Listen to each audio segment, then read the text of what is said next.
Great to have Mark Zinno back in the house as we're getting ready for some college football, pro football, and Mark does a great job covering all of that. But happy to chop it up with some baseball today as he joins us here on the show as Mark gets ready to handicap all the games coming up this weekend and, certainly in the future. And Mark very familiar with the National League East and the Braves. And so we thought that's a good place to start. Mark, thanks for coming on Newswire here. And how's everything going? Great to catch up with you. Craig, great to be with you. Always happy to be on. The things are better with me than they are with the Braves offense. So yesterday finally busted it out. But still, that was a game yesterday where they only scored 2 runs in the first 6 innings. So that 9 runs, a little misleading on their way to a win over the Chicago Cubs. Yeah, I mean, who would have thought between Acuna and Olsen and even Riley, who's been out, it's really been Marcell Ozuna that has been their guy this year. Yeah. We'll get to the Braves. We'll get to them. Let's talk about the Phillies here. An unprecedented start for that organization through 50 games. We have seen the Phillies play very well over the last few years. It generally hasn't happened until after Memorial Day. But why this year has it happened before Memorial Day, where the Phillies have been this successful? I mean, look, it's crazy to say, but it really all boils down to one man, and that's Ranger Suarez. I mean, objectively, he's 9-0. They're 10-0 in games he starts. If they are 6-4, Craig, their record then goes to 30-26, or 30-20 rather. And they're only 2 games in front of the Braves at that point in time, and they don't look like the juggernaut that they are right now. Like, that's really what it boils down to. One guy can change your entire outlook when he's been this dominant, when every 5th day it's an automatic W for you. That's what it's been for the Phillies. And, I don't know if Ranger Suarez is going to hit some regression and things are going to start to normalize for him or not.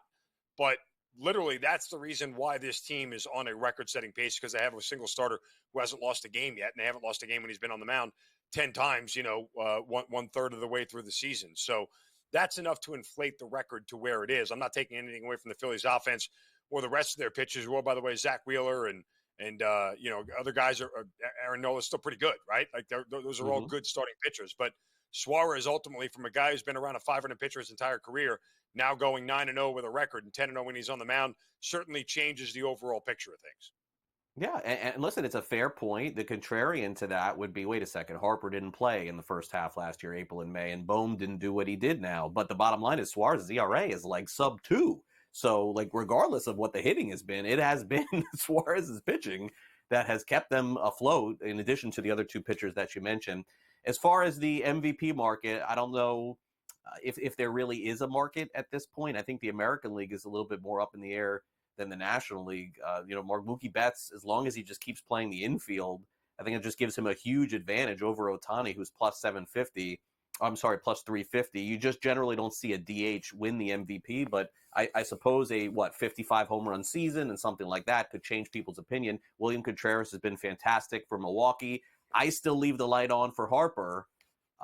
So I think it's kind of, for me at least, I don't know, I'll get your opinion, but for me at least, it's Mookie, it's Shohei, or Harper. It's one of those 3. How do you see it?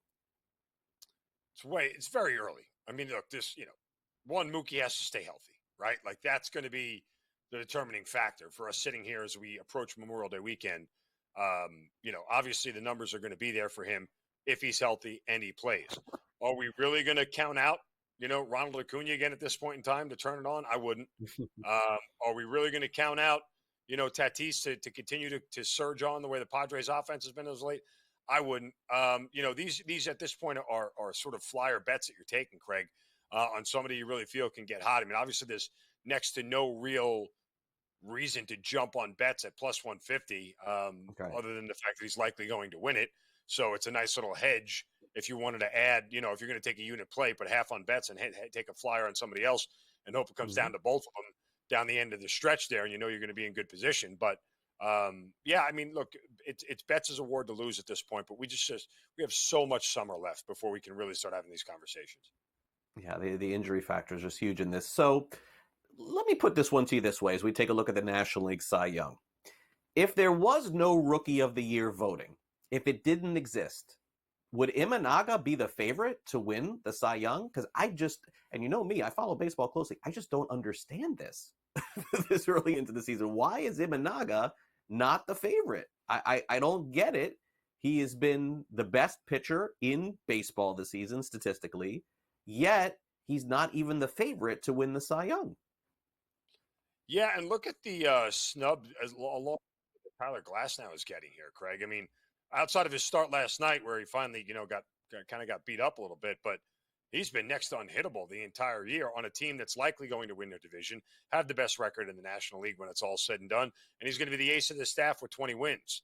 I mean, that's the guy I would look at right now. We talked about as being very early, but still, Glasnow's stuff translates, right? We've seen him pitch an entire season in an area like Tampa that didn't have the lineup that the Dodgers have, and there's going to be a whole lot of W's stacking up for him. And as much as we don't focus on pitchers' wins anymore as the main determinant of the Cy Young, when a guy wins 22, 23 games in a season, it's always going to draw voters' attention.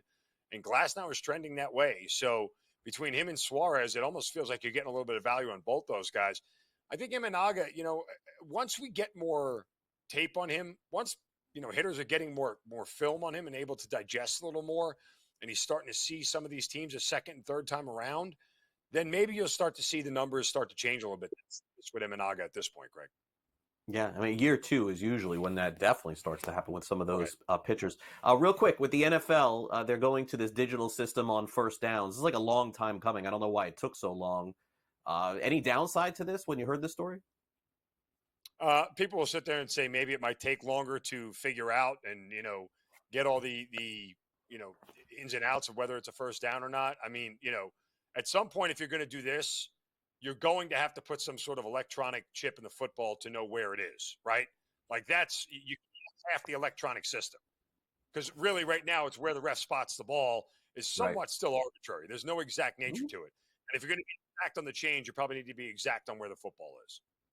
Yeah, would agree. All right, Mark, thanks for taking some time out of your day to join me here on Newswire. Really appreciate it. Have a great Memorial Day weekend. You too, Craig. Thanks.